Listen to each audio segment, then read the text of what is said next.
आज के लेक्चर के अंतर्गत हम संविधान में तीसरा लेक्चर है। इसके आगे हम पढ़ेंगे कि जैसे कि हमने बताया था कि जो संविधान सभा बनी थी उसको अंगीकृत, जब उसके जो संविधान उसने निर्माण की प्रक्रिया को कंप्लीट किया तो वो अंगीकृत कब किया गया था? 26 नवंबर 1949 को, जिसे पूर्णतया लागू किया गया था 26 जनवरी 1950 में। ओके, तो अब हम आज जो बात करेंगे कि प्रस्तावना के संदर्भ में कि जो उद्देश्य का प्रस्ताव जो पेश किया गया था पंडित जवाहरलाल नेहरू ने 13 दिसंबर 1946 को जब पेश किया था, तो उन्होंने उसमें कुछ मूलभूत जो बिंदु थे का काफ़ी महत्वपूर्ण एक उनका एक निहित अर्थ है, ताकि वह देखा जाए तो देश में जो संविधान है उसमें एक एक बिंदु है, एक एक उसका दिग्दर्शन है, वो उसमें समाहित हुआ है। क्योंकि प्रस्तावना अगर आप संविधान में देखोगे तो संविधान में किसी भी अनुच्छेद में या किसी भी आप अनुसूची में देख लो, चाहे भाग में देख लो, चाहे किसी में भी देख लो, कहीं प्रस्तावना का ऐसा कोई मतलब ही नहीं निकलता है, ना प्रस्तावना की कोई ऐसी भौतिक जानकारी उसमें दी गई। ठीक, लेकिन उसका कहीं ना कहीं उसका जुड़ाव, आंतरिक जुड़ाव उस संविधान से है। जैसे हम पहले बात कर लेते हैं कि उद्देश्य का प्रस्ताव का पहले आप मतलब समझो कि जब 13 दिसंबर 1946 को जब पंडित जवाहरलाल नेहरू ने पेश किया था, तो उसमें उद्देश्य का प्रस्ताव था। वो उद्देश्य का प्रस्ताव का अर्थ ये होता है कि हम जो संविधान बनाने जा रहे हैं उसका मूल पर्पज क्या होना चाहिए, किस लिए हम बना रहे हैं। हम अपनी देश की व्यवस्थाओं के लिए बना रहे हैं, देश में सामाजिक व्यवस्था को नियंत्रण करने के लिए बना रहे हैं, या किसी अदर पर्पज के लिए बना रहे हैं। बहुत सारे पर्पज हो सकते हैं, लेकिन बात ये आती है कि ये जो उस देश का प्रस्ताव था, इसका एक मूल पर्पज ये था कि हम जो निर्माण कर रहे हैं या हम जो संविधान को बना रहे हैं, ओके, तो उसमें निहित जो भी हम कानून या विधि या जो नियम बनाएंगे, जिस नियमों के आधार पर हम अपना देश संचालित करेंगे, जिस नियम के आधार पर हम समाज को नियंत्रण करेंगे, या जिस नियमों के अकॉर्डिंग हम समाज को कुछ उत्तरदायित्व देंगे या हमको समाज से उत्तरदायित्व लेने का प्रयास करेंगे, इन संदर्भ में हम उस ये क्या है पूरे ये कि उद्देश्य है, हम निर्माण में ये चीज चाहते हैं, संविधान के निर्माण ये चीज चाहते हैं। तो यही तो था उद्देश्य का प्रस्ताव। ये उद्देश्य का मतलब यही है कि हम संविधान निर्माण में हम चाहते क्या है, हम बना तो रहे लेकिन हमारा उद्देश्य क्या है। हम कानून निर्माण विधियां बना रहे हैं, हम संविधान के अनुच्छेद बना रहे हैं, हम अनुसूचियां भाग बना रहे हैं, लेकिन उसका कोई तो पर्पज होना चाहिए। ओके, तो यही पर्पज जो है वो उद्देश्य का प्रस्ताव। वैसे ये कहीं भी आपको दिखेगी नहीं ना, 395 अनुच्छेद हैं, अब तो वर्तमान में बहुत हो गए, 470 के प्लस पहुंच गए। अब ये कहीं भी आपको इसमें कहीं एक अनुच्छेद से 395 अनुच्छेद ले लो, कहीं भी आपको उद्देश्य का प्रस्ताव के बारे में या प्रस्तावना के बारे में जानकारी नहीं मिलेगी, क्योंकि यही उद्देश्य का प्रस्ताव है। इसे अंगीकृत किया जाता है, वो किया जाता है आपको 26 नवंबर 1949 को। ये उद्देश्य का प्रस्ताव को अंगीकृत नहीं है, ये प्रस्तावना को अंगीकृत किया जाता है। इसे तो 22 जनवरी 1947 को अंगीकृत कर लिया गया था। ओके, जबकि यही उद्देश्य का प्रस्ताव जब प्रस्तावना का रूप लेती है तो इसे 26 नवंबर 1949 को इसे अंगीकृत करते हैं।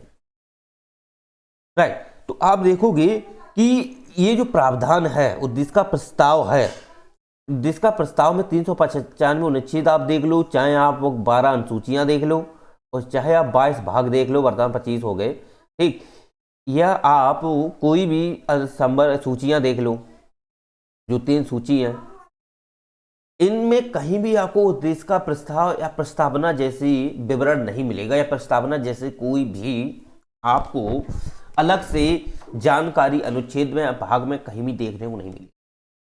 तो अब बात ये आती है कि जब ये कहीं अनुच्छेद में है नहीं तो प्रस्तावना कहां है। देखो, जब उद्देश्य का प्रस्ताव पेश किया गया था तो इसे पेश करने के पीछे एक बहुत बड़ा एक कमेटी रही है, वो रही थी विशेषज्ञ कमेटी, कांग्रेस ने बनाई थी। सॉरी, जो काम विशेषज्ञ कमेटी थी, विशेषज्ञ समिति थी जो कांग्रेस ने बनाई थी, ठीक, पंडित जवाहरलाल नेहरू और भी लोग थे इसमें, काफी प्रमुख लोग थे, उन्होंने ये विशेषज्ञ समिति बनाई थी। इसका मूल पर्पज ये था कि हम आने वाले समय में, देखिए ये पहले ही बना ली गई थी, ये विशेषज्ञ समिति पहले ही बना ली गई थी, लेकिन इनका एक पर्पज ये था कि आने वाले संविधान में या आने वाले हम जो भी हम अपने यहाँ पे नियम निर्माण प्रक्रिया जो भी बनाएंगे, अपने देश की व्यवस्था को संचालित करने के लिए जो भी हम व्यवस्था दस्तावेज तैयार करेंगे, उसके लिए हमें कुछ ना कुछ ऐसा पर्पज होना चाहिए, ठीक, ऐसा पर्पज होना चाहिए कि हमको अपने देश की व्यवस्था को संचालित करना, जिस प्रकार से अमेरिका में है, ब्रिटेन में है, क्योंकि संविधान का 60 देशों का अवलोकन था। तो यहाँ पर ये भी यही चाहते थे कि हमारे यहाँ पर भी ऐसा कुछ उद्देश्य होना चाहिए। तो ये उद्देश्य जो था ये विशेषज्ञ समिति में निर्धारित कर दिया गया था कि हमें किस प्रकार से अपने संविधान का निर्माण करना है, किस प्रकार से अपने देश की व्यवस्था को संचालित करना है। इस पर्पज से इस विशेषज्ञ समिति कमेटी हुई थी, गठित हुई थी, और यही विशेषज्ञ कमेटी ने ही इस उद्देश्य का प्रस्ताव को पेश बनाया था। ऑलरेडी ही बन गए थे ये चीजें, ठीक। और ये उद्देश्य का जो प्रस्ताव थी, इसी को तो पेश किया था पंडित जवाहरलाल नेहरू 13/1940 को, और यही बाद में प्रस्तावना का रूप ली। लेकिन ये प्रस्तावना जो शब्द है किसी भी संविधान में आपको देखने को नहीं मिलेगा, भारत के किसी भी अनुच्छेद में या कहीं भाग में या अनुसूची में या कहीं सूचियों में कहीं भी देखने को नहीं मिलेगा। तो बात ये आती है कि ये जब है नहीं तो एक्चुअली में ये कहाँ है फिर? ये एक्चुअली में आप देखोगे जो प्रस्तावना है, जैसे आप देखते हो कि कोई भी प्रश्न होता है, ना, तो प्रश्न में जब 3 भाग में आप तोड़ते हो, पहले भूमिका में उसका मुख्य भाग, ठीक, फिर इसमें निष्कर्ष। जो भूमिका देते हो तो भूमिका किसकी देते हो? इस प्रश्न की देते हो कि ये प्रश्न में जो चीजें हैं, ठीक, प्रश्न में क्या क्या चीजें हैं, और उसको हम डिफाइन किस प्रकार से करेंगे वो तो पृष्ठभूमि में देते हैं। लेकिन मुख्य बिंदु हम इसमें लिखते हैं कि प्रस्तावना या कोई भी हम एक भूमिका लिखते हैं कि हमको किस प्रकार से मतलब कि कोई चीज़ मेंस लिखना या कोई भी आंसर राइटिंग करनी है किसी प्रश्न पर, ठीक। तो उसके मुख्य जो बिंदु होते हैं कि वो क्वेश्चन जो है वो कहना क्या चाह रहा है, जो कहना चाह रहा है उसे हम यहाँ लिखते हैं भूमिका में, और जो कहते हैं उसे हम यहाँ लिखते हैं, ठीक। और जो कह करके हम जो निष्कर्ष निकालते हैं उसका परिणाम वो यहाँ लिखते हैं। तो इसी प्रकार प्रस्तावना है कि हम संविधान एक प्रकार का क्या है, संविधान आप देखोगे तो ये एक प्रकार का दस्तावेज तो है ही, साथ ही साथ ये एक 395 अनुच्छेद से गठित एक पूरी कॉपी, ये एक व्यवस्था है, देश की व्यवस्था है जो 22 भागों में विभाजित की गई है, 12 सूचियों में दी गई है, 3 सूचियों में दी गई है।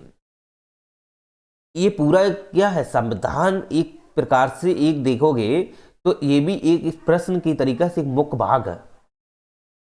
लेकिन इसकी भूमिका आप देखोगे संविधान की तो वो एक प्रस्तावना में छिपी हुई है। प्रस्तावना होती है मूलभूत कुछ ऐसे तत्व होते हैं या मूलभूत ऐसे तथ्य दिए जाते हैं जो जुड़ाव है वो संविधान से भौतिक रूप से देखने को मिल जाएगा। लेकिन ये जो प्रस्तावना है ये भौतिक नहीं देखने को मिलती है। संविधान आपको पूरा दिखेगा, आप पेज पलट के पढ़ते हो, ठीक, तो ये आपको पूरा भौतिक में देखने को मिलेगा, लेकिन प्रस्तावना कहीं भी आपको भौतिक रूप में देखने को नहीं मिलेगी। तो फिर अब बात ये आती है ये क्या है, तो ये एक्चुअली में आप देखोगे तो ये दर्शन है, ये मन में सेट है कि हम अपने संविधान को किस प्रकार से बनाएंगे, हम अपने संविधान से चाह क्या रहे हैं, लोगों से क्या चाहते हैं। कुछ लोगों को उत्तरदायित्व भी देते हैं, कुछ लोगों को अधिकार भी देते हैं, उनको कर्तव्य भी देते हैं, ओके। साथ ही साथ अपने देश की व्यवस्था के लिए हम अपने मन में कुछ सेट कर लेते हैं कि हमारा कैसा होना चाहिए, तो उसके लिए हम सोचते हैं, विचार करते हैं। वही तो प्रस्तावना में दिया गया है कि हमें कैसा पर्पज होना चाहिए, तो वो एक दर्शन है, यानी कि दर्शन एक चीज का मन में एक ऐसा विचार एक सेट होता है, विचारों का एक ऐसा सेट होता है जिसको लेकर के हम किसी भी आगे चलकर कोई भी हम भौतिक रूप में या संरचनात्मक रूप में उसे भौतिक संरचना में उसको हम डिफाइन करने का प्रयास करते हैं, लेकिन दर्शन में हम मन में सेट कर लेते हैं कि क्या होना चाहिए।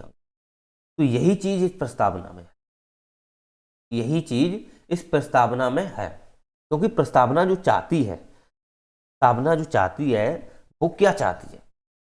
प्रस्तावना तो यही चाहती है कि हमारे देश में ऐसा संविधान होना चाहिए जो देश की एकता, अखंडता, देश की सुरक्षा, देश की सार्वभौमता, लोकतांत्रिक व्यवस्था, समता, बंधुत्व, स्वतंत्र, गणराज्य, ये कुछ मूलभूत बिंदु, सामाजिक न्याय, राजनीतिक न्याय, आर्थिक न्याय, ये प्रस्तावना के कुछ मूलभूत बिंदु हैं। क्यों? ये इसका जुड़ाव कहीं ना कहीं किससे है? ये जुड़ाव है संविधान से, ठीक, लेकिन ये दिखती नहीं है।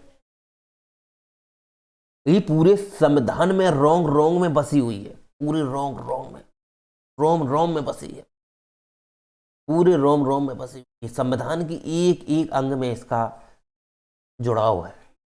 संविधान, इसके बिना संविधान अधूरा है। जैसे एक शरीर है, जैसे शरीर है, ठीक, शरीर के अंदर क्या प्रवेश है? एक एनर्जी, एक ऊर्जा है, एक आत्मा, सोल, वो प्रवेश है। क्या वो दिखती है? नहीं दिखती, लेकिन दिखता क्या है? शरीर। बहुत रूप से क्या दिखता है? शरीर। तो शरीर को देखते हैं, लेकिन शरीर में निहित, शरीर के अंदर एक आत्मा रूपी, एक माया रूपी आत्मा जो है या एनर्जी जो है, वो दिखती है क्या? नहीं दिखती है। तो इस प्रकार से, लेकिन उसी शरीर या उसके बिना, आत्मा के बिना शरीर अधूरा है, क्योंकि जब आत्मा ही नहीं रहेगी तो शरीर तो मरा है। इसी प्रकार से संविधान में मुख्य चीज क्या है? प्रस्तावना ही है, लेकिन दिखता क्या है? वो संविधान। अगर आप प्रस्तावना को हटा दोगे तो संविधान तो मरा, ऐसा है, कोई संविधान का कोई औचित्य ही नहीं। समझ रहे हो ना? संविधान का एक एक तत्व, एक एक अनुच्छेद, एक एक अनुसूची, चाहे भाग हो चाहे कुछ हो, उसका संबंध सीधे प्रस्तावना से। और प्रस्तावना एक दर्शन है जो अमूर्त है, जो अमूर्त है, वो प्रॉपर दिखता नहीं है, लेकिन उसका संबंध सीधा सीधा आप संविधान से है। अगर आप एग्जाम्पल और लेना चाहो, जैसे आप एक रसगुल्ला ले लो, गुलाब जामुन ले लो, ठीक, तो गुलाब जामुन में जो मीठा है, जो मीठा है वो प्रॉपर देखोगे आप, वो पूरे किसमें होता है? पूरे रसगुल्ले में होता है, पूरे रसगुल्ले में होता है। क्या वो मीठा दिखाई देता है? जो भी उसमें सुक्रोज है, जो भी उसमें चीनी है, सुक्रोज है, ओके, क्या वो दिखाई देती है? नहीं दिखाई देती। क्या दिखाई पड़ता है? केवल जब हम उसे खाते हैं, ठीक, जब उसे हम खाते हैं कार्बोहाइड्रेट में, जब उसे हम कार्बोहाइड्रेट में खाते हैं तो निश्चित रूप से उसमें क्या होता है? मिठास पैदा होती है हमारी तलवा द्वारा, जीभ द्वारा, ठीक। जीभ तो हमारी वैसे भी ऊतक अंग है, सॉरी अंग है, जीभ तो हमारी अंग है। तो इससे हम जब उसे क्या करते हैं? चखते हैं। तो इससे हम क्या पता कर लेते हैं? इससे ये पता कर लेते हैं कि ये जो है मीठा है, ठीक, मीठा। तो मीठा जो स्वाद हमको मिल रहा है, ये एक्चुअली में दिखता नहीं है, लेकिन ये इसमें छिपा वो गुण होता है जो पूरे रसगुल्ले को एकदम अच्छा बना देता है, एकदम काफी लाजवाब कर देता है। इसी प्रकार से संविधान के अंतर्गत ये प्रस्तावना भी संविधान को लाजवाब बना देती है। इसके बिना संविधान अधूरा, क्योंकि आप देखोगे दर्शन अमूर्त के आधार पर है, ये अमूर्त के आधार पर। अब बात ये आती है कि संरचना के आधार पर, संरचना के आधार पर अगर आप देखोगे तो संरचना में आपको क्या क्या दिए गए? दर्शन हो गया। संरचना के आधार पर अगर आप देखोगे तो यहां पर आप देखते हो कि जब उद्देश्य का प्रस्ताव पेश किया गया था, उद्देश्य का प्रस्ताव, तो इसमें कुछ मूलभूत तत्व दिए गए थे। जैसे हम भारत के लोग, हम भारत के लोग, हम भारत के लोग की बात की गई थी। और हम भारत के लोग में हम ही नहीं आते, सब आते हैं। हम भारत के लोग, हम और भारत के लोग, यानी कि हमारे अलावा पूरा भारत भी इसी उद्देश्य का प्रस्ताव में कि कुछ मूलभूत गुण हैं वो रखना चाहते हैं। हम डिमांड कर रहे हैं, हम भारत के लोग क्या डिमांड करते हैं, हम अपने पे क्या करना चाहते हैं, स्वतंत्र संप्रभु, ये उद्देश्य का प्रस्ताव की हम बात कर रहे हैं। प्रस्तावना जब स्वीकारी थी वही थी, उसमें ये मूलभूत गुण थे, लेकिन जब वो इसको बाद में 1976 में शायद इसको क्या किया था, वो अखंडता है, और बाद में इसको अखंडता है, समाजवादी है, इसके बाद धर्मनिरपेक्ष, ये शब्दों को अपना लिया था। ओके, लेकिन इससे पहले स्वतंत्र संप्रभु लोकतांत्रिक गणराज्य, लोकतांत्रिक गणराज्य, ये कुछ तत्व थे, ये मुख्य प्रमुख तत्व थे, ये कुछ इतने महत्वपूर्ण तत्व थे। ये संरचनात्मक है क्योंकि स्वतंत्र संप्रभु लोकतांत्रिक गणराज्य,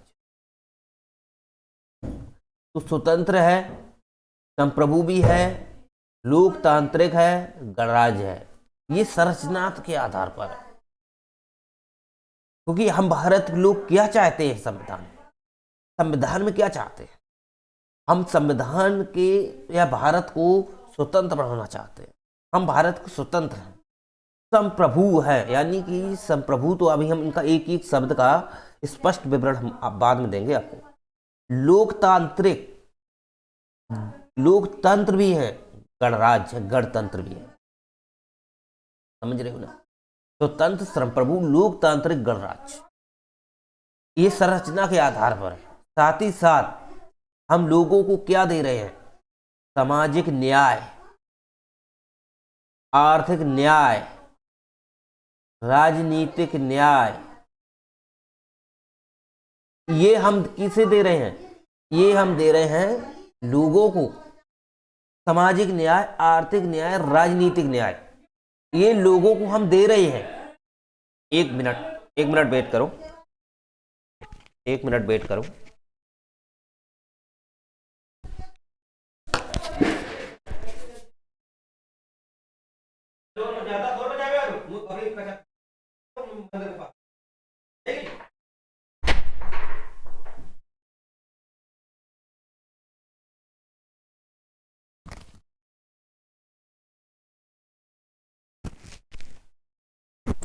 चलिए, तो यही बात थी कि हम देना दे क्या रहे लोगों को, सामाजिक न्याय, आर्थिक न्याय, राजनीतिक न्याय।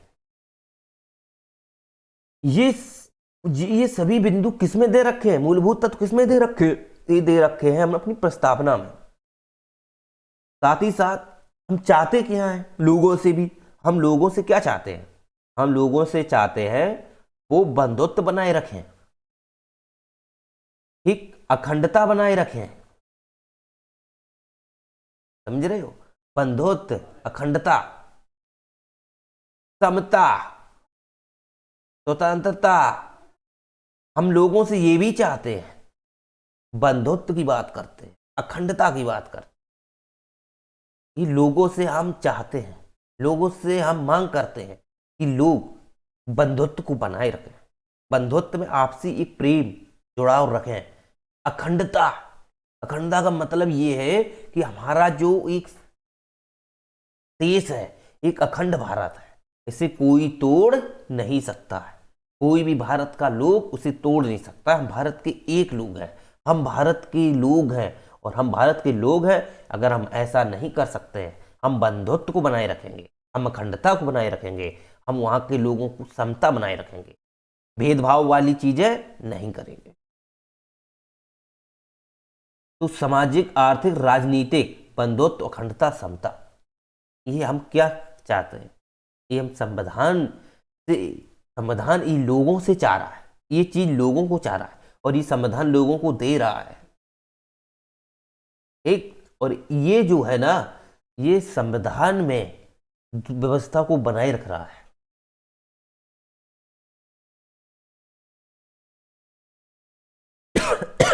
अब आपको स्पष्ट हुआ संरचना के आधार पर। चलिए, अगर आप नेक्स्ट देखोगे तो इसको अपनाया कब गया था, या आप वो ऐसा आज लिखना चाहो तो ऐसे लिख सकते हो। जब वो अखंडता, ये स्टार्टिंग में अखंडता शब्द नहीं था, ठीक, समाजवादी, धर्मनिरपेक्ष, ये जो तीन तत्व हैं प्रस्तावना में, ये बहुत ही मौखिक है, इनको बाद में जोड़ा गया था।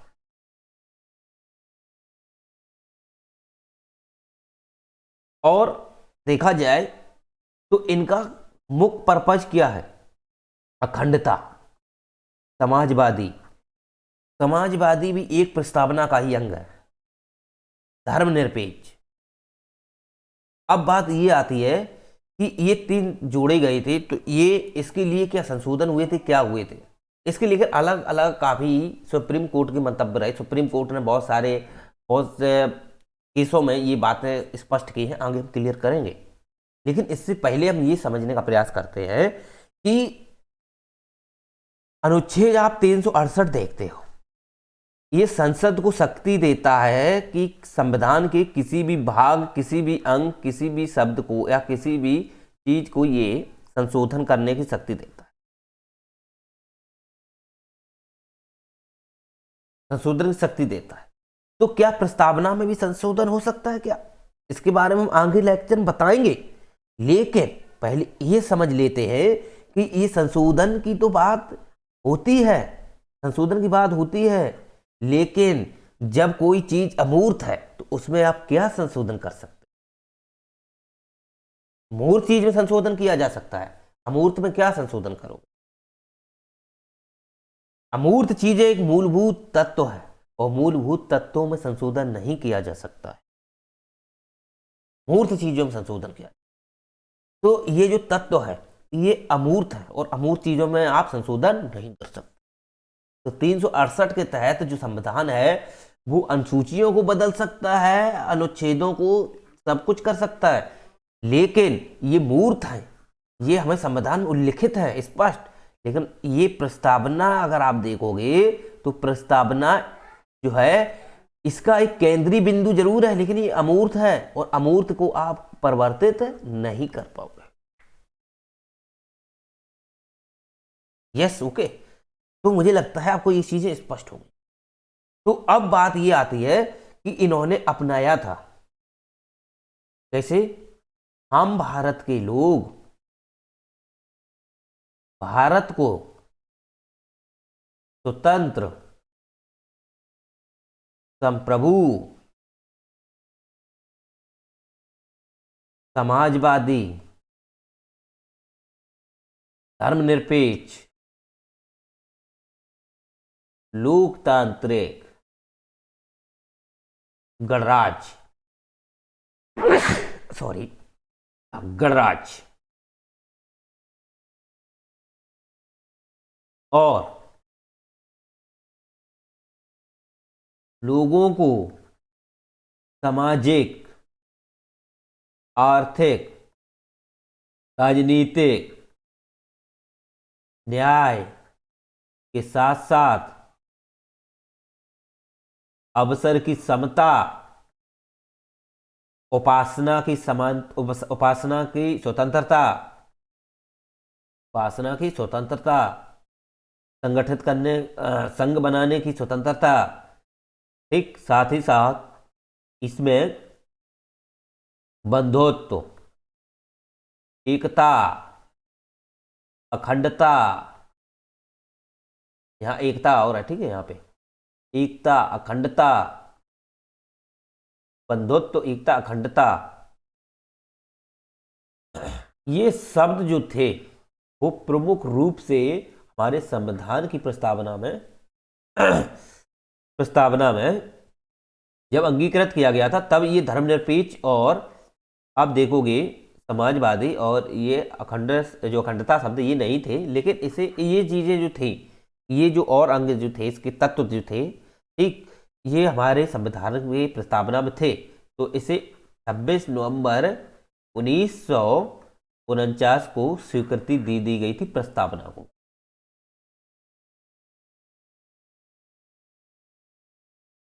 चलिए, उम्मीद करते हैं आपको ये चीजें स्पष्ट हो गई होंगी। अब बात ये आती है कि हम प्रस्तावना को और भी अन्य नामों से भी जानते हैं। इसे एन ए पालकी वाला है,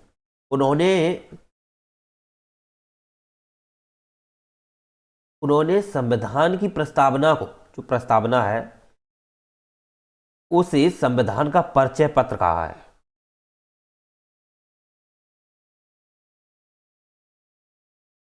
संविधान का परिचय पत्र कहा है। इसका अर्थ क्या हुआ?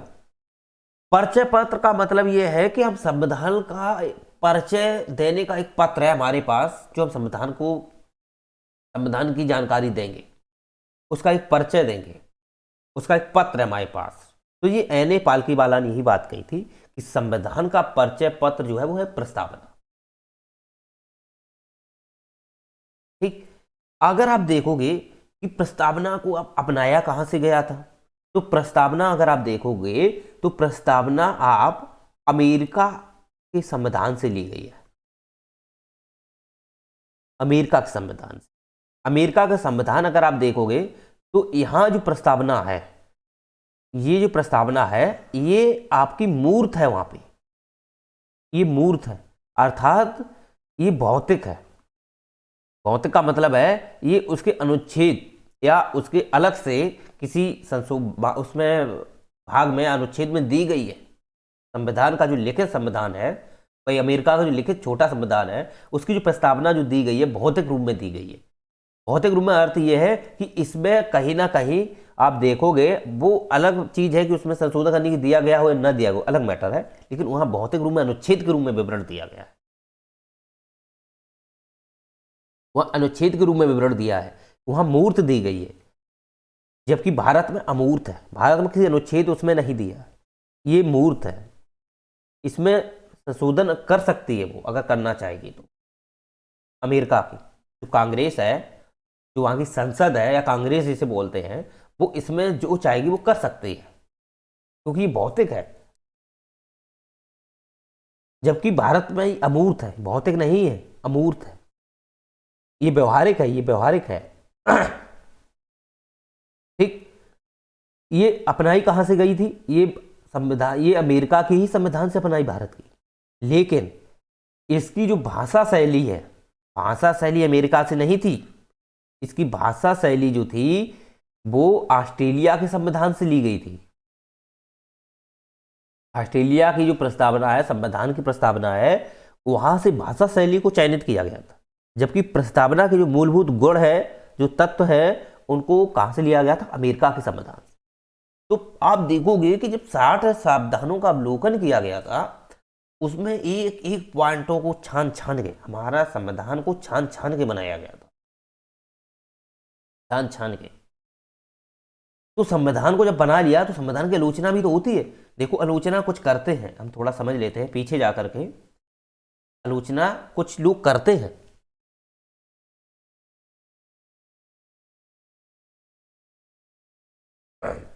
चल, कुछ लोग आलोचना करते हैं, जैसे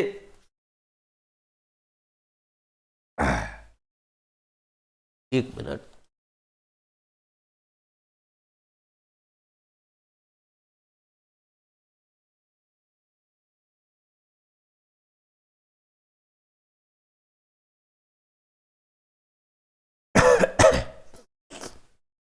संविधान की आलोचना,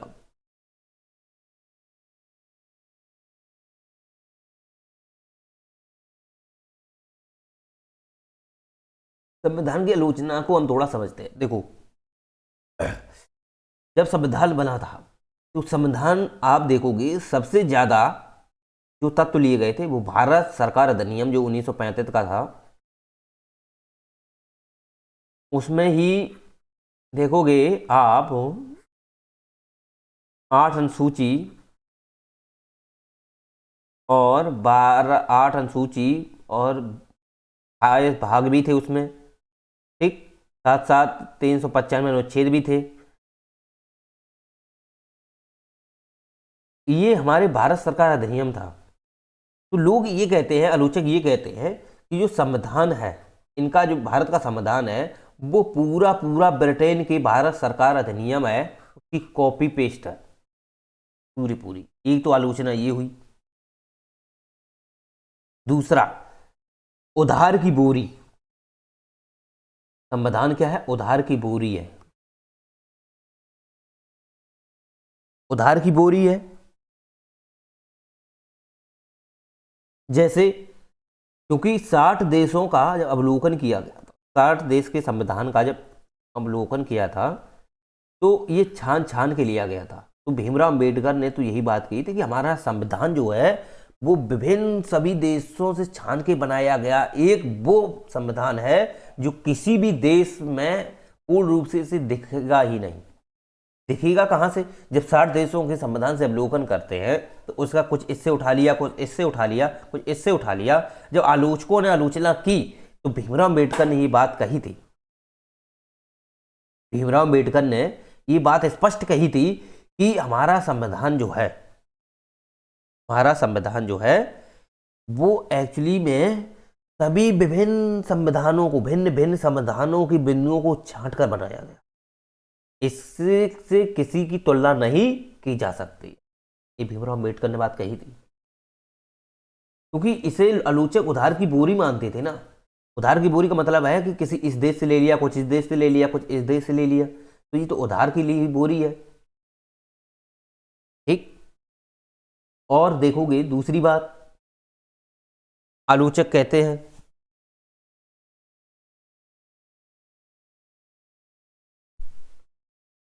आलोचक क्या कहते हैं? गांधीवादी सिद्धांत से दूर है। गांधीवादी सिद्धांत से दूर है क्यों? आप देखोगे संविधान जब सभा बैठी थी तो संविधान सभा में गांधी सदस्य नहीं थे। गांधी जी जो थे संविधान सभा के सदस्य नहीं रहे हैं। और जब गांधी सभा के सदस्य नहीं रहे हैं तो गांधी जी के वहाँ क्या कोई पर्पज है या कुछ उन्होंने अपने तत्व रखे या कुछ उन्होंने विचार रखे, ऐसा कुछ है नहीं। तो ये गांधीवादी से दूर है। लेकिन बाद में सामाजिक व्यवस्था जोड़ दी गई थी, ठीक है, लेकिन गांधीवादी से दूर है क्योंकि गांधी जो थे वो उदारवादी नीति को अपनाते थे। वो ज्यादा से ज्यादा छोटे उद्योगों पर बल देते थे, संसद जैसी भूमिका को वो बात करते ही नहीं थे। शक्ति जो थी वो जनता को ही देते थे, विकेंद्रीकरण की बात करते थे। संसद जैसी कोई बात उन्होंने नहीं की है। संसद या कोई भी कार्यपालिका सरकार जो दिख रही है, उन्होंने ऐसी कोई बात ही नहीं की है। वो नहीं चाहते थे संसद से और ये सब कुछ। वो चाहते थे कि जो शक्ति है, जो पावर है, वो जनता में होनी चाहिए, वो प्रत्यक्ष जनता में होनी चाहिए। विकेंद्रीकरण व्यवस्था का समर्थन करते थे। तो ये तो संविधान जो है, ये देखा जाए तो इसमें संसदीय व्यवस्था है, सब कुछ है, तो ये गांधीवादी से दूर है। एक तो ये आलोचना है। दूसरी आप अगर करना चाहो तो वकीलों का स्वर्ग है। वकीलों का स्वर्ग, वकीलों का स्वर्ग यानी कि यहां अगर वकील अगर देखोगे, क्योंकि आप अगर देखते हो कि जब संविधान बना था तो संविधान सभा ने बनाया था। संविधान जब बना था तो संविधान सभा ने तो बनाया था। तो उसमें सभी लोग क्या थे?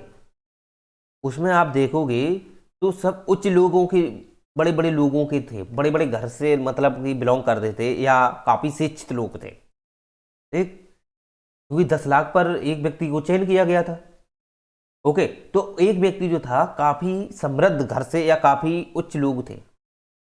हो सकता है कोई व्यक्ति ना हो, लेकिन ज्यादा से ज्यादा थे। तो इसलिए ये वकीलों का स्वर्ग था, यहाँ पर वकालत ज्यादा थी।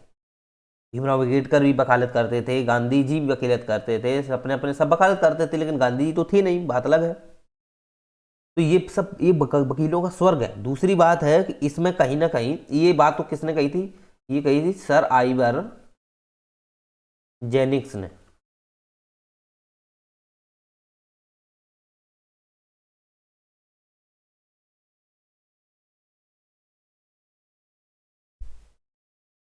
और आप देखोगे जो भारत सरकार अधिनियम था, भारत सरकार अधिनियम था, ये पूरी पूरी नकल है, चाहे भाषा या वस्तु पूरी नकल है। ये बात जो कही थी वो कही थी श्रीनिवासन आयबर, श्रीनिवासन ने, श्रीनिवासन जी जो थे उन्होंने ये बात स्पष्ट की थी। श्रीनिवासन जो आइबर जेनिंग्स हैं उन्होंने ये बात स्पष्ट की थी कि जो 1935 का अधिनियम है ये पूरा जो संविधान बना है ये उसकी नकल है। ये कुछ आलोचनाएं हैं इसकी, ठीक है। चलिए, तो आशा करते हैं आपको ये चीजें स्पष्ट हो गई होंगी। तो अब अगर आप संविधान का उद्देश्य अगर देखोगे कि संविधान जो था वो इतना बड़ा क्यों बना गया, विस्तृत इतना बड़ा क्यों बनाया गया, इसका उद्देश्य क्या है। इसके उद्देश्य अगर आप देखोगे, पहला उद्देश्य आप समझते हो कि भौगोलिक आप देखोगे तो भारत जो है विश्व में 7वें नंबर पे है भौगोलिक क्षेत्र में। भौगोलिक क्षेत्र में कैसा है, 7वें नंबर पे, यानी कि 2.4% विश्व का क्षेत्र इसी में निहित है भारत में। भौगोलिक भी इसका काफी एक अहम तत्व माना जाता है संविधान में। दूसरी बात है कि राजनीतिक चीज में अगर आप देखोगे, राजनीतिक में अगर आप देखोगे तो राजनीतिक में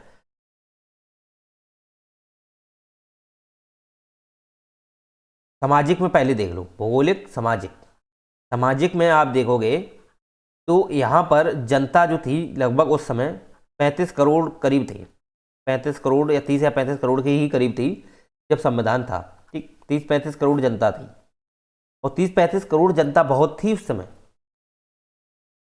तो इनकी कुछ उत्तरदायित्व या कुछ इनके लिए विधियां कानून सब कुछ बनाने के लिए, नियंत्रण करने के लिए तो काफी बड़ा संविधान होना चाहिए। तो एक पर्पज तो ये था संविधान बड़ा होने का, सामाजिक रूप में सामाजिक व्यवस्थाएं जो हैं उनको नियंत्रण करना है। बहुत सारी सामाजिक सबकी अपनी अपनी व्यवस्थाएं हैं, और भी आप देखना चाहो तो सामाजिक में अंतर्गत सबके अपने अपने लॉ हैं, कानून है, उनको भी नियंत्रण करना है, सब कुछ करना, क्योंकि धर्मनिरपेक्ष भारत है तो इनको सब नियंत्रण करना है। तो एक पर्पज ये भी था संविधान के, जब कोई चीज बनाओगे, कोई हर चीज नियंत्रण करोगे तो उसमें कहीं ना कहीं कुछ नए नए एलिमेंट जुड़ते जाएंगे तो संविधान विस्तृत होता जाएगा। एक पर्पज ये भी है। राजनीतिक में अगर आप देखोगे तो राजनीतिक में आप संघ और राज्य का जो शक्ति है वो अलग अलग दी गई है। राज्य की अपनी शक्ति अलग है, शक्ति का संघ की अपनी एक अलग महत्व है, शक्तियों का राज्य की अलग है। तो इसके लिए राजनीतिक संवर्ती ये जो सूचियां जी थी वो जोड़ी गई थी, इसलिए विस्तृत किया गया था। एकजुटता का भाव आप इसमें देख सकते हो। आर्थिक ढांचा मजबूत करना है ये आप इसमें बता सकते हो। अंतर्राज्यीय विकास करना है आप ये भी बता सकते हो। अंतर्राज्यीय विकास करना का मतलब ये है कि अपने जो राज्य हैं इसमें एकजुट करके मिलकर के एक विकास करना है। इसलिए संविधान के जो तत्व हैं वो सब दिए गए हैं, इसलिए वो विस्तृत है। विस्तृत होने का यही रीजन है। संघ राज्य में शक्तियां दी गई हैं इसलिए इसका क्षेत्र विस्तृत है संविधान का। ओके, ये कुछ प्रमुख तत्व हैं, इन्हें आप नोट डाउन कर लीजिए, या हम जो बोल रहे हैं उन्हें आप लिख लीजिए। तो ये इसकी आलोचना है, ये इसकी कुछ संविधान के मुख्य तत्व थे, बात हमने इस पे की।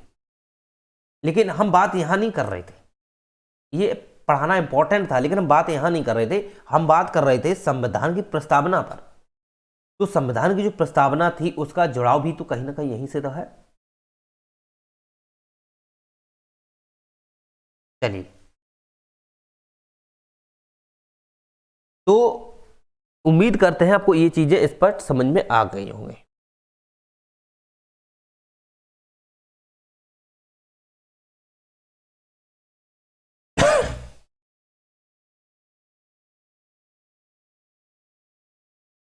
अब हम संविधान के मुख्य तत्वों पर बात करना चाहेंगे कि संविधान के कुछ मूलभूत तत्व हैं। जैसे मैंने बात की थी कि संविधान की जो प्रस्तावना है ये प्रस्तावना एक्चुअली आप देखोगे, मैंने ऑलरेडी इसके बारे में क्लियर डिफाइन कर दिया है आपको। अब इसमें आप देखोगे जैसे कि स्वतंत्र है, संप्रभु है, एक समाजवादी, धर्मनिरपेक्ष, लोकतांत्रिक, गणराज्य।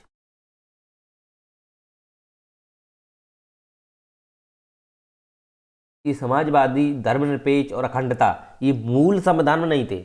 मूल संविधान का अर्थ ये है कि जब संविधान बनाया गया था, 1949 को अंगीकृत किया गया था, तब ये शब्द उसमें नहीं थे, अखंडता भी नहीं था।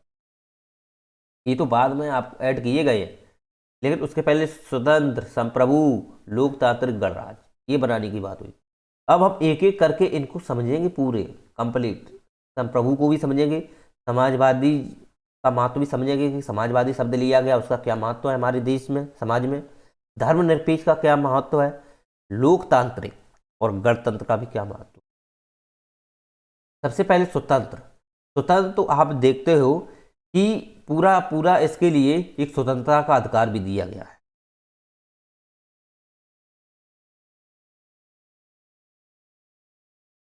ये स्वतंत्रता का अधिकार किन्हें दिया है, ये लोगों को दिया गया है, व्यक्तियों को दिया गया है। जो भी आप देखोगे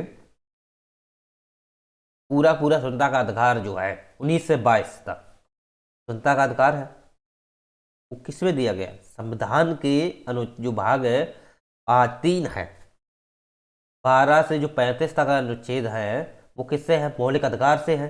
तो मौलिक अधिकार में ही एक स्वतंत्रता का भी अधिकार है 19 से 22 तक, तो उसके अंतर्गत ही क्या दिए हैं, एक स्वतंत्रता दी गई है। लेकिन ये स्वतंत्रता जुड़ाव किससे रखती है, एक प्रस्तावना से। स्वतंत्र, ये स्वतंत्र कौन है, भारत। और भारत स्वतंत्र है तो भारत के लोग भी स्वतंत्र हैं। निश्चित रूप से जब भारत स्वतंत्र है, किसी का उपनिवेश नहीं है, किसी की गुलामी नहीं करता, भारत स्वतंत्र है। और जब ये स्वतंत्र है तो वहां के लोग रहने वाले भी तो स्वतंत्र हैं, तो ये स्वतंत्रता का अधिकार है उनका। एक तो आप ये समझ सकते हो। संप्रभु, इसके बारे में अगर आप समझना चाहो, संप्रभु या संप्रभुत्व भी इसे बोलते हैं। संप्रभु, संप्रभु आप देखोगे तो संप्रभुता एक चीज अगर आप देखोगे तो इसके डिफाइन करने के लिए बहुत सारे विचारक रहे हैं। हॉब्ज ने भी संप्रभुता पे बात की है, मैकियावेली ने भी संप्रभुता से बात की है। साथ ही साथ अगर आप देखोगे तो जो एक विचारक थे उन्होंने पूरी संप्रभुता पे ही बात की थी, संप्रभुता कैसी होनी चाहिए।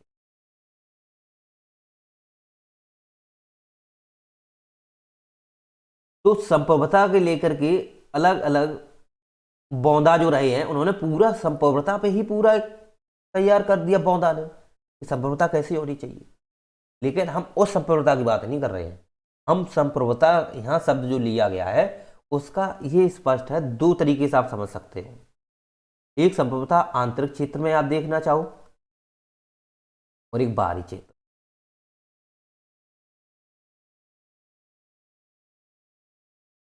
आंतरिक क्षेत्र की अगर आप बात करते हैं तो आंतरिक क्षेत्र के अंतर्गत ऐसी संप्रभुता होती है जो हम संविधान में निहित जो प्रावधान कर रहे हैं, जो संविधान के द्वारा जो हम विधियां बना रहे हैं, उन विधियों पर कोई भी हस्तक्षेप नहीं कर सकता है, कोई भी बाहरी शक्ति हस्तक्षेप नहीं कर सकता है। हम संप्रभु हैं, हम स्वतंत्र हैं, हम इस कृत करने के लिए स्वतंत्र हैं कि हम विधि बनाएंगे, अपने लोगों को जागरूक करेंगे, अपने लोगों का विस्तार विकास करेंगे। इस उद्देश्य से हमने संप्रभुता ली है, और संप्रभुता है ये हमारे संविधान का ये एक आंतरिक हिस्सा है, हमारे देश के लोगों के जीवन का ये आंतरिक हिस्सा है। हम यही चाहते हैं कि हमारी संप्रभुता बरकरार रहे, आंतरिक बरकरार रहे। हमारा जो कानून बनाएंगे, जो हम विधियां बनाएंगे, उस कानून विधियों पर किसी का अधिकार नहीं हो। इस उद्देश्य से ये आंतरिक संप्रभुता ली गई थी। समझ रहे हो बाबू? तो आंतरिक संप्रभुता इसका एक बहुत ही मूलभूत गुण है। ये आंतरिक संप्रभुता बहुत ही आप देखोगे संविधान की प्रस्तावना का बहुत ही इंपॉर्टेंट गुण है। अगर ये आंतरिक हिस्सा पर भी अगर कोई बाहरी शक्ति प्रयोग करेगी या बाहरी शक्ति यहाँ पर आकर के कोई भी संविधान या विधि बनाएगी तो हमारी ये संप्रभुता का हनन है या लोगों के हनन है। लोग क्या चाह रहे हैं? हम भारत के लोग हैं, हम भारत के लोग को जब संप्रभु बनाए हैं तो संप्रभुता में आंतरिक संप्रभुता क्या होनी चाहिए? हम विधि बनाएंगे तो अपने अकॉर्डिंग बनाएंगे, अपने अकॉर्डिंग डिसाइड करेंगे, कोई बाहरी शक्ति डिसाइड नहीं कर सकती। इसमें आंतरिक स्वतंत्रता होनी चाहिए, आंतरिक संप्रभुता होनी चाहिए। और ये आंतरिक संप्रभुता है ये हमारे कानून की, हमारे कानून में निहित प्रावधानों की, हमारे कानून के निहित प्रावधान के तहत बनाई गई विधियों में ये संप्रभुता है कि कोई भी विधि बनाने के लिए हमारा देश स्वतंत्र है। ये है आंतरिक स्वतंत्रता, ये आंतरिक संप्रभुता है। उम्मीद करते हैं आपको ये चीज स्पष्ट हो गई होगी। कोई भी कानून बनाते हैं, कोई भी संसद कानून बनाती है, क्या कोई बाहरी शक्ति आती है? नहीं आती। हमारे यहाँ की संसद ही कानून तो बनाती है। हमारे यहाँ पर कोई भी बाहरी शक्ति प्रयोग नहीं की जाती है। अब करते हैं बाहरी क्षेत्र की बात। तो बाहरी क्षेत्र में आप देखोगे भारत पाकिस्तान सीमा विवाद देख लो। सबसे पहले सीमा विवाद की हम बात करते हैं। सीमा विवाद की अगर आप संप्रभुता की बात करते हो तो इसमें आप देखोगे चीन और सबसे ज्यादा पाकिस्तान और चीन से विवाद रहता है इसका, कुछ कुछ नेपाल से भी रहता है। ठीक, ये सीमा विवाद है। तो इस सीमा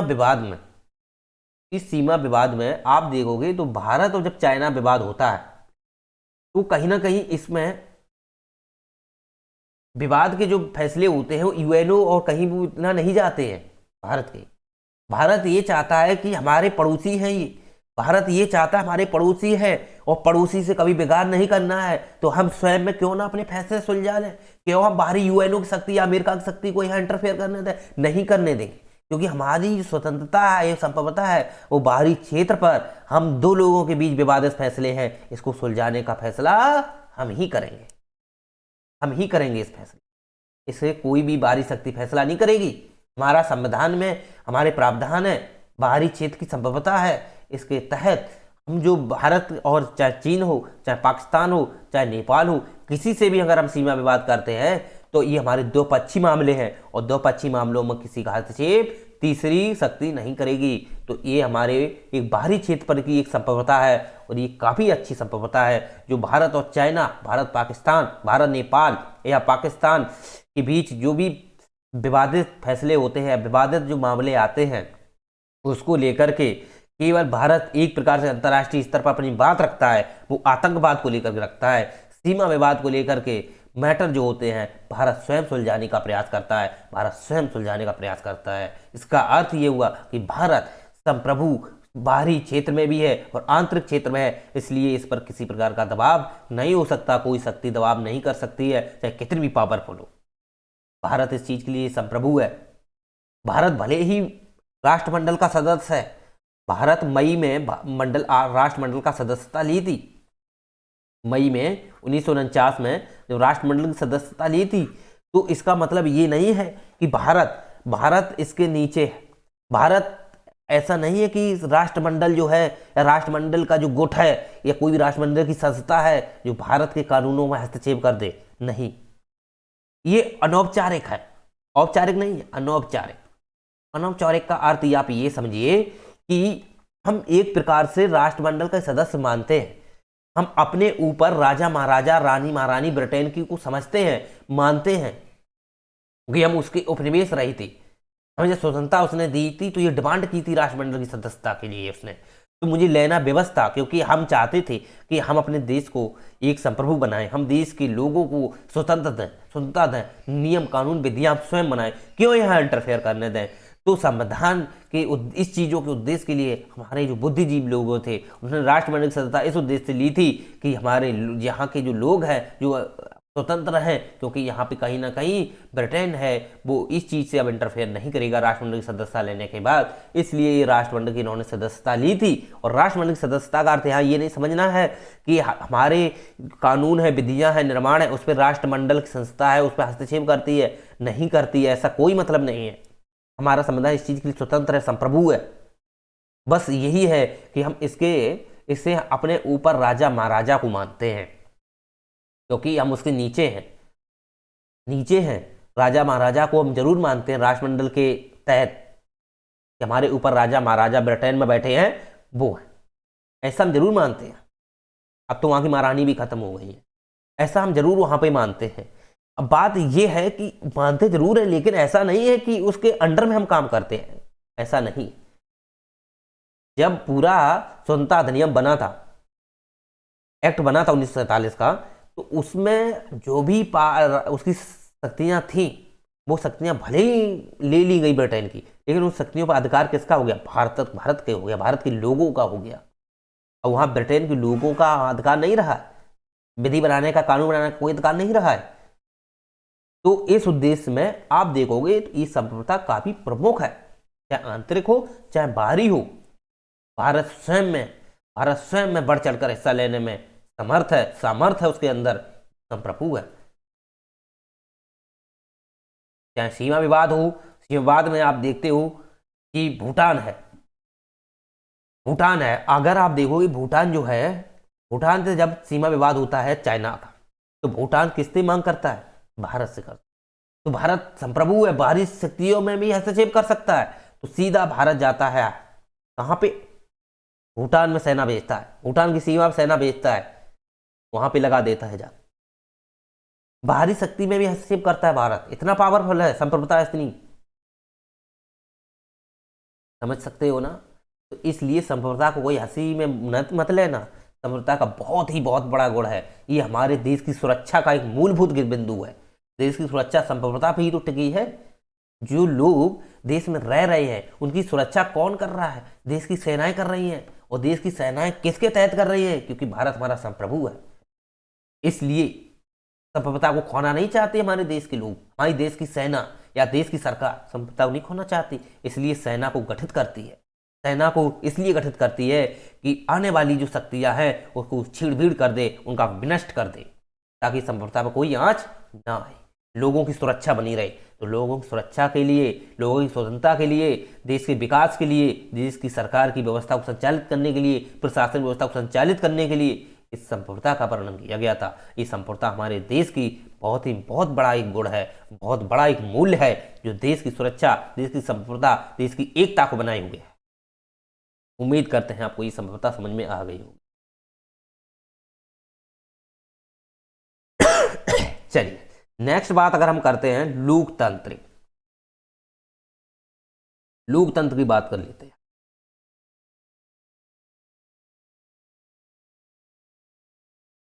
लोकतंत्र की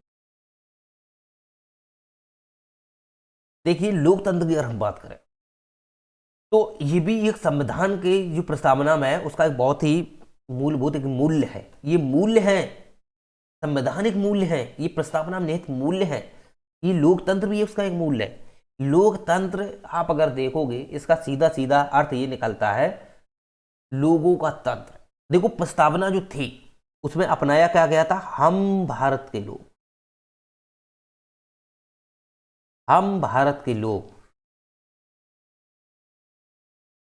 हम और भारत के लोग भारत को क्या बना रहे हैं? संप्रभु बना रहे हैं।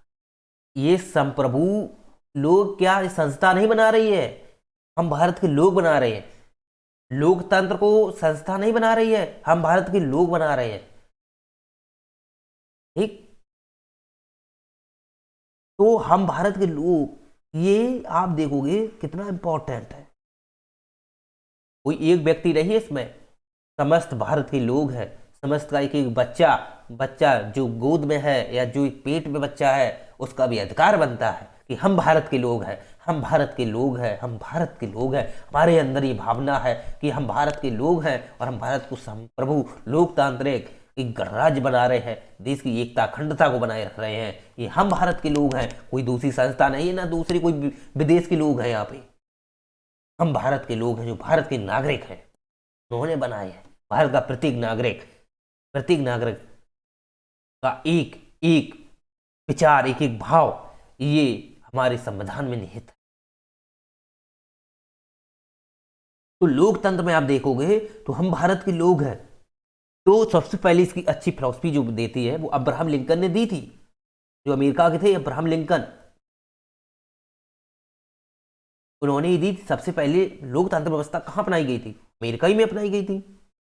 वहां पर 1789 में उन 1776 क्रांति हुई, 1789 संविधान उनका बना था और क्या लागू हो गया।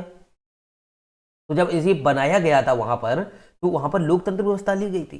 तो अब्राहम लिंकन ने ये फिलॉसफी दी थी कि जो लोकतंत्र है उसका सबसे मुख्य अर्थ ये है जनता का, जनता द्वारा जनता के लिए शासन, यानी कि हर एक अंग में, हर एक दृष्टि में जनता ही है।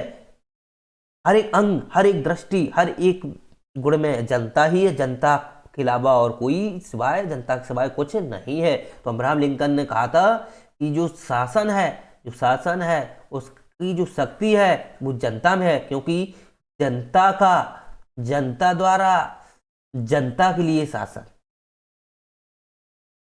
जनता के लिए शासन।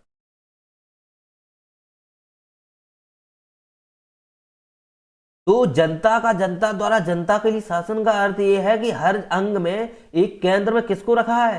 जनता को रखा है। ये केंद्र में किसको रखा है? जनता को रखा है। जनता ही तो सब कुछ है। जनता के अगर आप हो, जब जनता की नहीं मानोगे, जनता की नहीं सुनोगे, तो कैसा नियम, कैसे विधि, कैसे कानून? जनता मानेगी नहीं फिर, क्योंकि वहां जनता का कोई शक्ति नहीं है। ये अब्राहम लिंकन ने ये बात की थी, काफी अच्छी फिलॉसफी है उनकी, आपको ये दिमाग में बैठा लेनी चाहिए। अब्राहम लिंकन ने ये बात की, जनता का, जनता द्वारा जनता का शासन होना।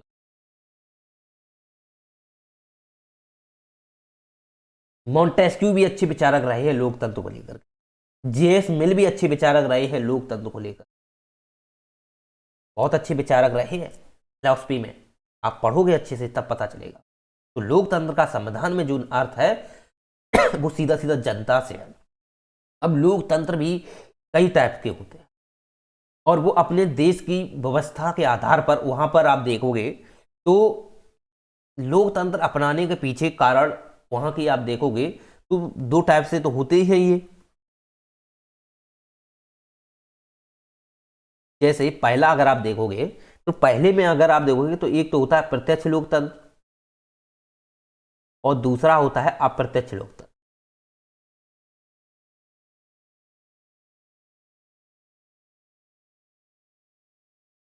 बेसिक इसमें डिफरेंस है, काफी डिफरेंस है इन दोनों में, लेकिन ये डिफरेंस किस किस वजह से है? पहला डिफरेंस तो आप ये समझना कि सबसे ज्यादा अब जो प्रत्यक्ष लोकतंत्र है वो छोटे देशों में देखने में, छोटे देश है वहां पे जनता कम है, लोग कम हैं, तो वो अपने सार्वभौमिक रूप से इकट्ठे होकर के, एकत्रित होकर के वो परिपेक्षा कर लेते हैं, पहल कर लेते हैं वो, राइट, जनमत संग्रह कर लेते हैं वो। या अप्रत्यक्ष लोकतंत्र जैसे जैसे बड़े देश हैं, जो बड़े देश हैं उसमें इतनी सारी जनता है, इतना विस्तार है, क्या वहां पर ये संभव है? बहुत ही मुश्किल है, बहुत ही मुश्किल पड़ जाएगा। अगर आप हो, सबके विचार अलग अलग होते हैं ना, सबके विचार अलग अलग होते हैं।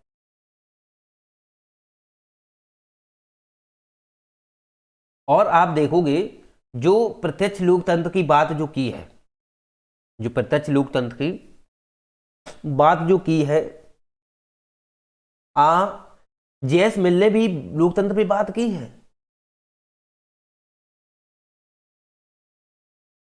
लोकतंत्र अप्रत्यक्ष भी है, प्रत्यक्ष भी है। तो प्रत्यक्ष में आप देखोगे छोटे जो देश है, जो छोटे देश है, उन देशों में इसका प्रावधान दिया गया है। स्विट्जरलैंड आप देख लो, स्वीडन उधर क्षेत्र देख लो, उधर देशों में जो लोकतंत्र है वो सूक्ष्म लोकतंत्र यानी प्रत्यक्ष लोकतंत्र है, क्योंकि वहां पर कोई ज्यादा जनता नहीं है, ना कोई भौगोलिक विस्तार है, क्योंकि लोकतंत्र में अपनाने के पीछे जो प्रत्यक्ष अप्रत्यक्ष है, इसका मुख्य सीधा सीधा जो संबंध बनता है वो बनता है वहां की जनता या जनसंख्या पर। जनसंख्या अकॉर्डिंग की वहां की जनसंख्या कितनी है, वहां की जनसंख्या घनत्व कितना है, राइट। दूसरी बात भौगोलिक विस्तार भी बनता है। भौगोलिक विस्तार एक्चुअली में इतना मायने नहीं रखता है, लेकिन सबसे ज्यादा जनसंख्या मायने रखता है। भौगोलिक विस्तार रखता है क्योंकि अगर जनसंख्या भले ही कम हो, भौगोलिक विस्तार, एक व्यक्ति यहाँ है, एक बहुत दूर है, तो फिर एकत्रित होने में भी दिक्कत आएगी ना। तो इसलिए प्रत्यक्ष लोकतंत्र एक छोटे देश या भौगोलिक देश से सीमित होने चाहिए, साथ ही साथ वहां की जनता कम होनी चाहिए। इसलिए इसलिए इसलिए वहां पे क्या है कि जो जनसंख्या है, भौगोलिक विस्तार है, वहां पर ये देखे जाए तो ये संविधान के जो डिसाइड किए गए हैं, लोकतंत्र डिसाइड किया गया है, उसमें प्रत्यक्ष अप्रत्यक्ष को मानने के पीछे यही रीजन है कि जनसंख्या ज्यादा है, भौगोलिक विस्तार, साथ ही साथ वहां पर बहुल धर्म, एक बहुल धर्म जो है ये भी मायने रखता है। सामाजिक व्यवस्थाएं लोगों की, यही तो बहुल धर्म है, सामाजिक व्यवस्थाएं सबकी अपनी अपनी अलग अलग है। हिंदुओं की अलग है, मुस्लिम की अलग है, सिख की अलग है, ईसाई की अलग है, ये इतने सभी जो धर्म दिए गए हैं, हमारे जो 6-7 धर्म हैं भारत में, तो ये जो धर्म बहुलवादी धर्म है, समझ रहे हो ना, बहुलवादी धर्म है। और साथ ही साथ आप देखोगे बहुदलीय व्यवस्था भी है, क्योंकि हमारे देश में देखा जाए जो अनुच्छेद दिया है उसमें संघ बनाने का अधिकार दिया है। तो संघ बना रहे हैं तो ये पता नहीं कौन से इतनी सारी पार्टियां बन रही हैं, निरंतर पार्टियां हैं। निर्वाचन आयोग से पूछो कितनी सारी पार्टियां बना के रखी, हजारों में गिनती हैं। अब इतने सारे बहुदलीय हैं, तो आप देखोगे अगर यहाँ पे भारत में तो प्रत्यक्ष या अप्रत्यक्ष में से अप्रत्यक्ष लोकतंत्र को अपनाया गया है, जबकि प्रत्यक्ष लोकतंत्र असंभव है भारत में। क्योंकि अब हम दोनों को आप समझ सकते हो। अब हम बात करते हैं प्रत्यक्ष लोकतंत्र के पहले मूलभूत गुण समझते हैं। पहली बात, हमने लोकतंत्र में अप्रत्यक्ष लोकतंत्र जो अपना रहे हैं देश, उसके मूलभूत गुण जो कहीं ना कहीं इसमें देखने को मिलते हैं। बहुदलीय भले ही अमेरिका में नहीं है, ठीक, अमेरिका में बहुदलीय नहीं है, बहुल धर्म तो हो सकता है, वहां पे जनता वहां पे भी ज्यादा है, भौगोलिक विस्तार वहां भी ज्यादा है, अभी तो अप्रत्यक्ष लोकतंत्र है, जनता ही तो वहां के प्रतिनिधियों को चुनती है। लेकिन प्रत्यक्ष लोकतंत्र में ऐसा नहीं है। प्रत्यक्ष लोकतंत्र के कुछ मूलभूत तत्व दिए गए हैं, थोड़ा समझ लेते हैं उनको।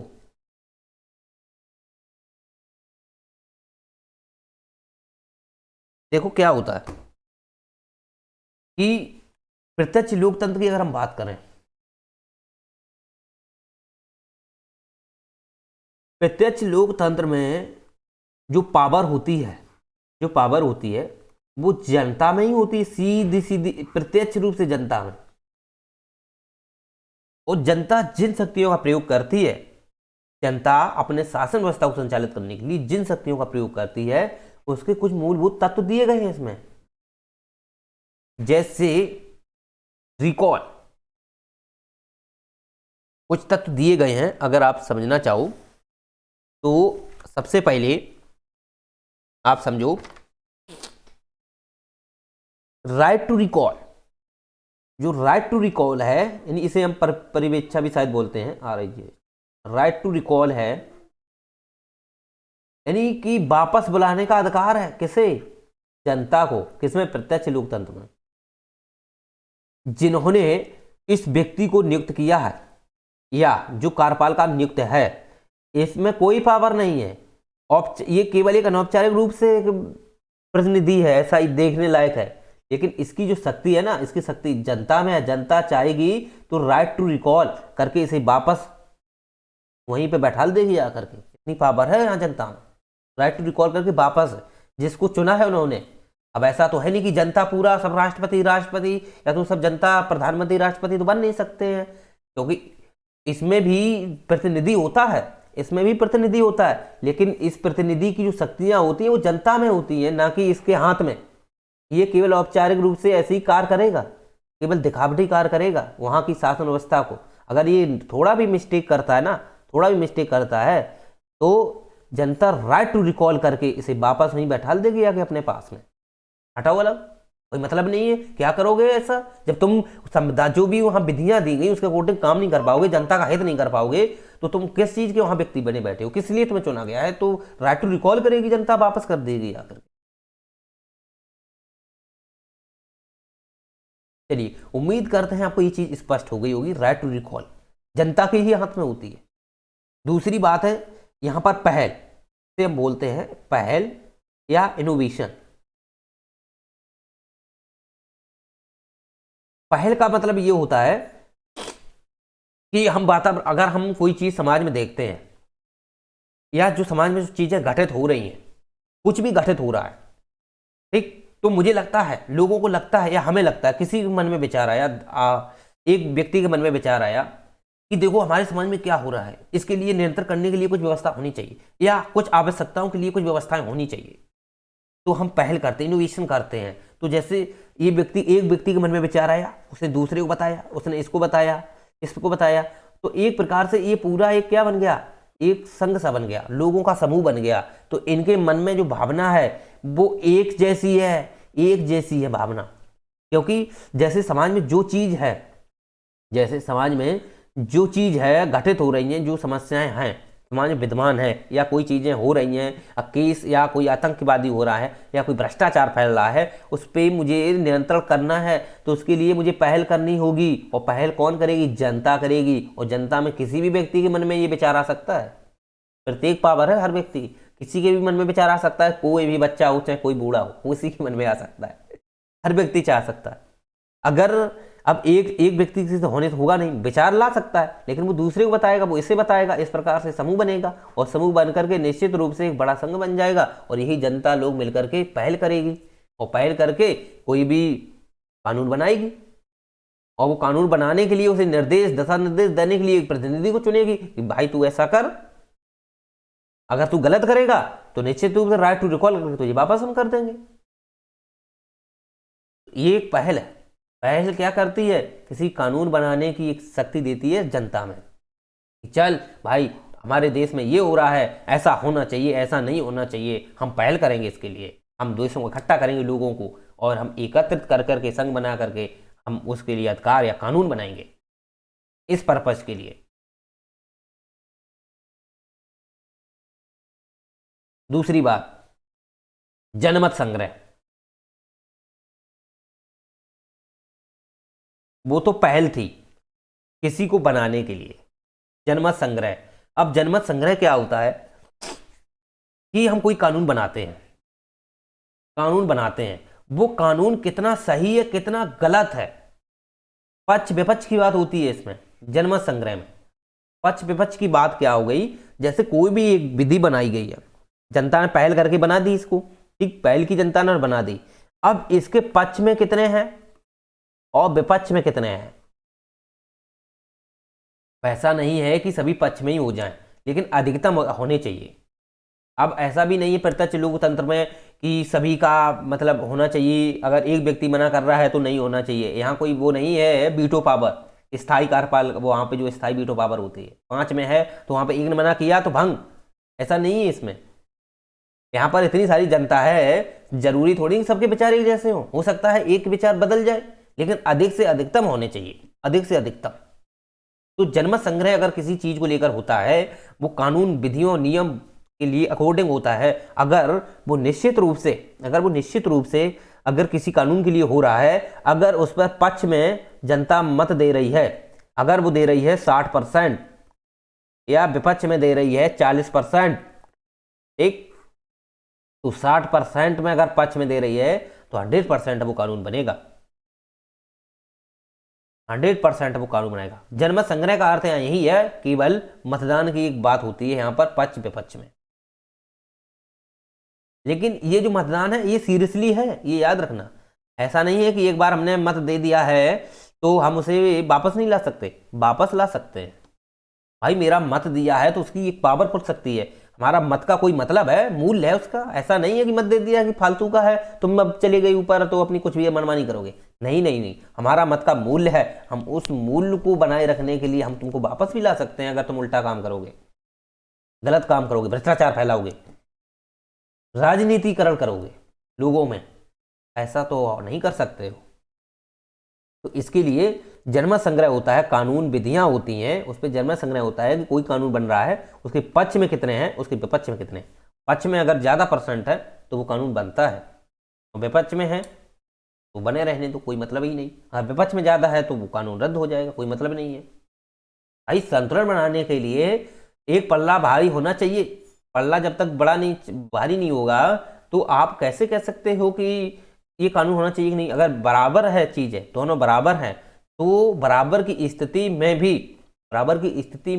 भी कहीं ना कहीं फिर दोबारा से ये चीज़ें बनाई जाती हैं। बराबर की स्थिति कभी हो ही नहीं सकती है, आप तो ये जानते ही हो, बराबर की स्थिति असंभव है, लेकिन हो जाती है, ऐसी बात नहीं है। लेकिन बहुत रेयरली चीज़ों में देखने को मिलती है। उम्मीद करते हैं आपको जनमत संग्रह स्पष्ट हो गया होगा। तो इसलिए जनता जो होती है इसमें मुख्य होती है, जनता केंद्र में होती है प्रत्यक्ष लोकतंत्र। स्विट्जरलैंड में आप देख लो, ठीक, क्योंकि अब प्रत्यक्ष लोकतंत्र स्विट्जरलैंड में क्यों अपनाया गया, क्योंकि वहाँ पर देखो कि जनसंख्या भी कम है, साथ ही साथ वहाँ का भौगोलिक विस्तार भी कम है।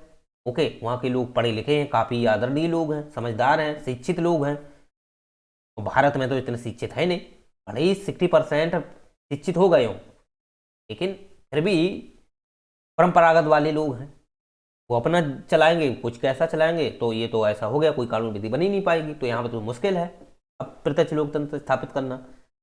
तो इसलिए भारत ने प्रत्यक्ष लोकतंत्र न अपनाकर एक अप्रत्यक्ष लोकतंत्र अपनाया। आप समझते हैं अप्रत्यक्ष लोकतंत्र के मायने।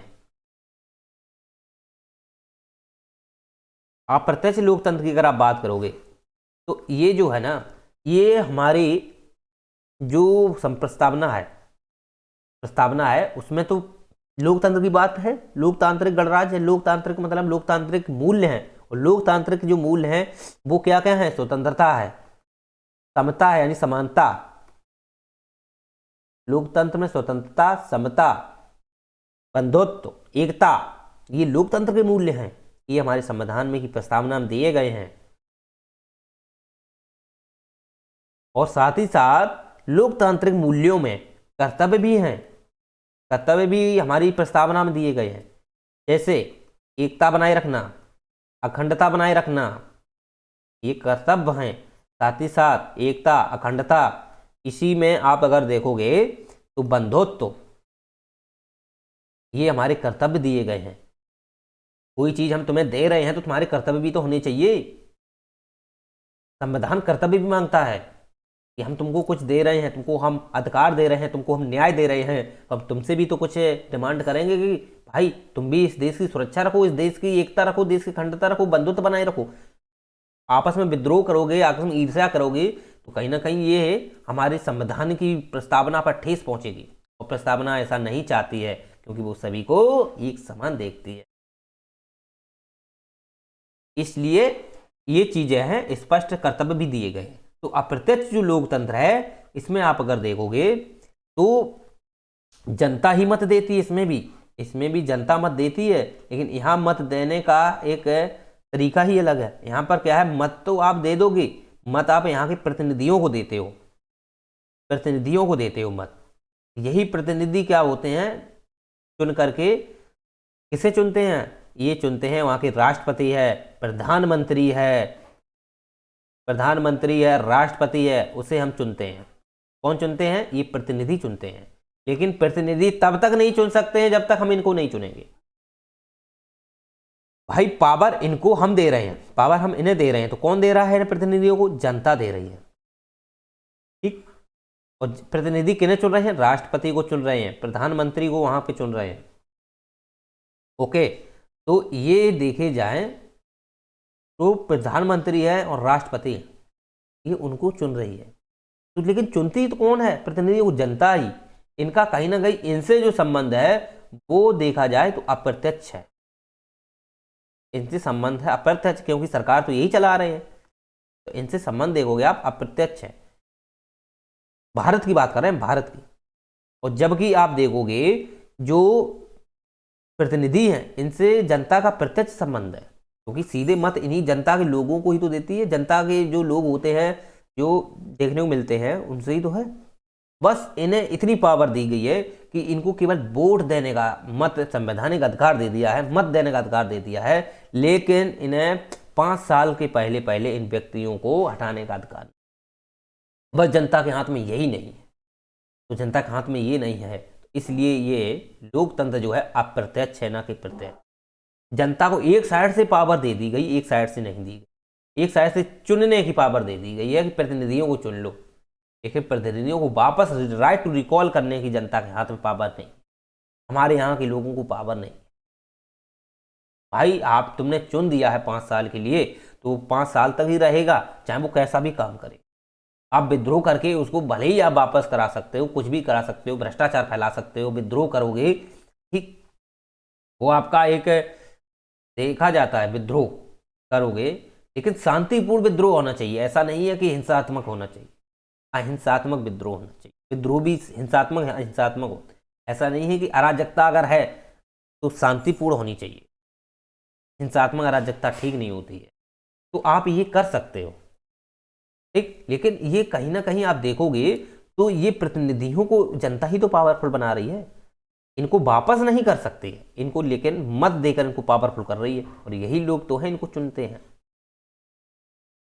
उम्मीद करते हैं आपको ये चीज़ें अप्रत्यक्ष लोकतंत्र में समझ में आ गई होंगी, क्योंकि यहाँ पर जनता जो होती है वो अप्रत्यक्ष रूप से राष्ट्रपति प्रधानमंत्री को चुनती है, ना कि प्रत्यक्ष। प्रत्यक्ष रूप से कौन चुनते हैं? वो चुनते हैं यहाँ के प्रतिनिधि, और प्रतिनिधियों प्रत्यक्ष रूप से कौन चुनती है? जनता। तो इनका संबंध सरकार से जो होता है वो होता है अप्रत्यक्ष,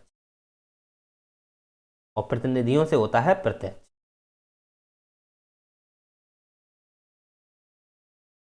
प्रतिनिधियों तो प्रत्यक्ष होता किस उद्देश्य से? एक साइड से होता है, ना कि दोनों साइड से।